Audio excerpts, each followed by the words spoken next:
Hello, പാറൂസ് മീഡിയയുടെ പുതിയൊരു വീഡിയോയിലേക്ക് എല്ലാവർക്കും സ്വാഗതം.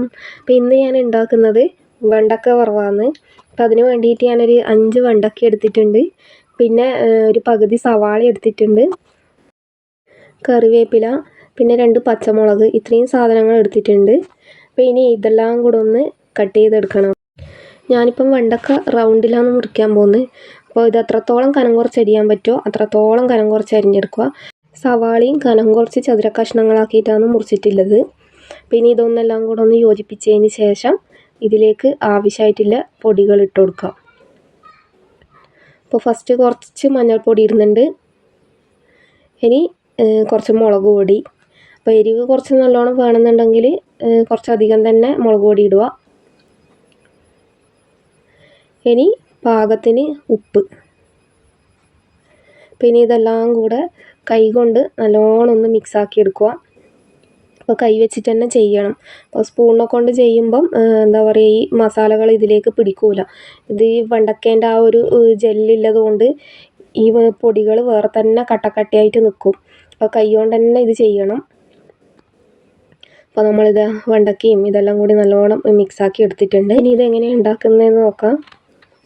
അപ്പോൾ എണ്ണ നല്ലോണം ചൂടായിട്ടുണ്ട്. ഇനി ഇതിലേക്ക് കുറച്ച് കടുക് ഇടുന്നുണ്ട്.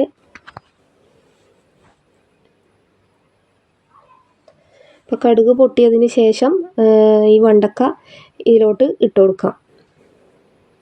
ഫ്ലെയിം നല്ലോണം കുറച്ച് വെച്ചിട്ട് വേണം ഇത് ഇടാൻ വേണ്ടിയിട്ട്. അപ്പോൾ വെള്ളമൊന്നും ഒഴിക്കാത്തല്ല, വേഗം കരിഞ്ഞു പോകും. പിന്നെ ഇത് കുറച്ച് നേരം ഒന്ന് ഈ എണ്ണയിലൊന്ന് സോട്ട് ചെയ്തെടുക്കുക. അപ്പോൾ ഇതിൻ്റെ ഈ ഒരു വഴുവഴുപ്പ് കാരണം വെണ്ടക്ക കഴിക്കാൻ പഠിക്കുന്നവരും ഇഷ്ടപ്പെടാത്തവരെല്ലാം ഉണ്ടാവും. പക്ഷേ ഈ രീതിക്ക് ഉണ്ടാക്കുന്നതാണെങ്കിൽ ആ ഒരു പ്രശ്നം ഉണ്ടാവില്ല. പിന്നെ ഇത് കുറച്ച് നേരം ഒന്ന് അടച്ച് വെച്ച് കൊടുക്കാം. അപ്പോൾ ഈ ഒരു ആവിയിൽ വേണം വെണ്ടക്ക വേവാൻ വേണ്ടിയിട്ട്. പിന്നെ ഇടയ്ക്കൊന്ന് തുറന്നിട്ട് ഇതൊന്ന് ഇളക്കി കൊടുക്കണം.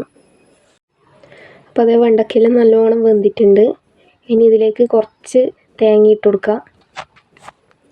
തേങ്ങ കുറച്ചിട്ട് കൊടുത്താൽ മതി. ഇപ്പം ഞാനിപ്പോൾ എടുത്തത് കുറച്ച് കൂടിപ്പോയി, ഇത്രയൊന്നും ഇടേണ്ട ആവശ്യമൊന്നുമില്ല. പിന്നെ ഒരു 2-3 കറിവേപ്പിലയും കൂടി ഇടുക.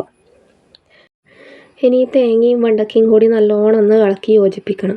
അപ്പോൾ കുറച്ച് നേരം ഇതൊന്ന് ഇതേപോലെ ഒന്ന് മിക്സ് ചെയ്യാം. അപ്പോൾ ഈ ഒരു വെണ്ടക്ക വറവിൻ്റെ മണം എന്ന് പറഞ്ഞു കഴിഞ്ഞാൽ നമ്മൾ ഈ മുട്ട വറക്കൂലേ, അപ്പോൾ അതിൻ്റെ എല്ലാം ഒരു സെയിം മണമാണ്. ടേസ്റ്റും ഏകദേശം അതുപോലെല്ലാം തന്നെയാണ്. അപ്പോൾ നമ്മളെ വെണ്ടക്ക വറവ് റെഡി ആയിട്ടുണ്ട്. ഈസി ആയിട്ട് ആക്കാൻ പറ്റുന്ന വറവാണ്, നല്ല ടേസ്റ്റുമാണ്. അപ്പോൾ എല്ലാവരും ഇതൊന്ന് ഉണ്ടാക്കി നോക്കുക. എന്നിട്ട് നിങ്ങൾക്ക് ഇഷ്ടപ്പെട്ടിട്ടുണ്ടെങ്കിൽ നിങ്ങളെ ഫ്രണ്ട്സിനും കൂടി ഇതൊന്ന് ഷെയർ ചെയ്ത് കൊടുക്കുക. അപ്പോൾ നമ്മളെ ചാനൽ ആദ്യമായിട്ട് കാണുന്നവർ ആരെങ്കിലും ഉണ്ടെങ്കിൽ ചാനലൊന്ന് സബ്സ്ക്രൈബ് ചെയ്യുക. വീഡിയോ ഇഷ്ടപ്പെട്ടാൽ ലൈക്ക് ചെയ്യുക, ഷെയർ ചെയ്യുക, നിങ്ങളുടെ അഭിപ്രായങ്ങൾ കമൻറ്റ് ചെയ്യുക. പുതിയൊരു വീഡിയോയിൽ കാണാം. ബൈ.